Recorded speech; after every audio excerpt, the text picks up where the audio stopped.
Despite the U.S. blowing through the $31.4 trillion debt ceiling last month, the White House still refuses to reduce spending.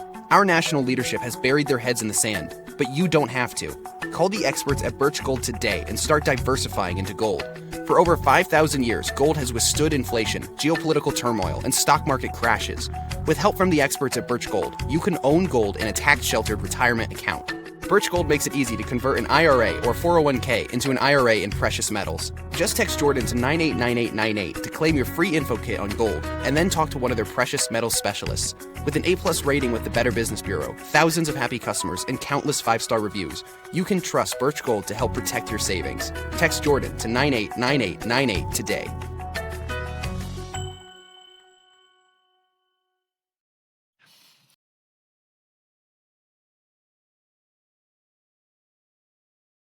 Core values, and yet surprisingly, its very presence is also a testament to a long-lasting friendship formed between France and the United States during the American Revolution, bringing us to a tablet inscribed with Emma Lazarus's famous sonnet, The New Colossus, an appropriate greeting that was presented to the thousands of immigrants who passed through Ellis Island during its 60 years of service in order to seek a new life and opportunities. Give me your tired, your poor, your huddled masses, yearning to breathe free, the wretched refuse of your teeming shore. Send these, the homeless, tempest toast to me. I lift my lamp beside the golden door.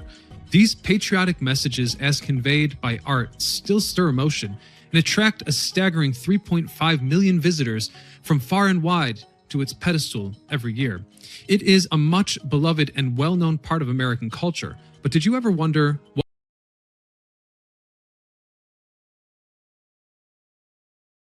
I can probably do it. How long have I been recording? I don't know. But let's move on to the Wraith. Okay, the Wraith. So, you chase the Wraith, a masked Londoner, with 3 murders to his name, through a moonlit, derelict warehouse. Behind, you're backed by detectives Mardler, Jennings, Darby, Fleming, and Hertzman.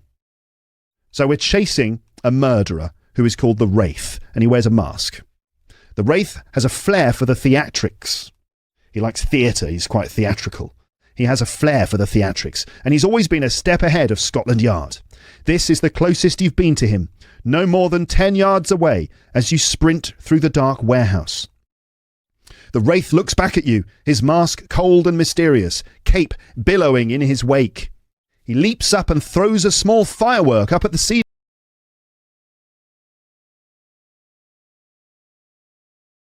Welcome to the story of Sulla.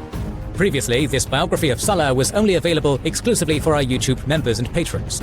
You can join their ranks to watch more than 200 exclusive videos covering every era of history. All links in the description and pinned comment.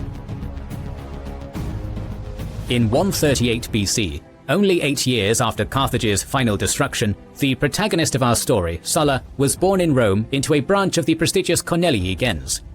On the surface, his heritage would have guaranteed a privileged life, but unfortunately for Sulla, this wasn't the case. In contrast to many of the more fortunate Cornelii family lines, such as that of the Scipios, Sulla's offshoot was relatively destitute. At the time, none of his clan had risen above the rank of praetor for several generations. According to one tale which has come down to us, Sulla's wet nurse was carrying her young ward through the streets of Rome one day.